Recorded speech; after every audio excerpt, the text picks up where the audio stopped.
Why does every commercial plane in the world need two pilots? There's always a captain in command and a first officer. Always two. The obvious reason? What if something happens to one of them? A medical emergency, food poisoning, suddenly incapacitated at 35,000 feet. It's rare, but it's happened. But honestly, that's a small part of it. Look at a cockpit sometime. Really look at it. An Airbus A320 has over 600 buttons, switches, and controls. Multiple screens showing altitude, airspeed, heading, engine data, fuel, navigation, weather radar, terrain warnings, all updating in real time. Now add air traffic control talking in your ear every few minutes with headings, altitudes, speed changes.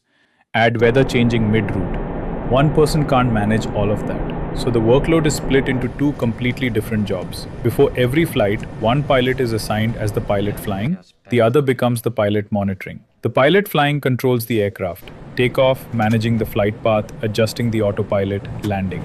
Their hands are on the controls, their eyes are on the instruments. The pilot monitoring handles everything around that, talking to air traffic control, reading checklists out loud, watching engine data, fuel burn, weather changes. And the critical part, cross-checking every decision the pilot flying makes. If something doesn't look right, they say something. They're trained to say something. Some of the worst crashes in aviation history happened because the second pilot stayed quiet when they shouldn't have.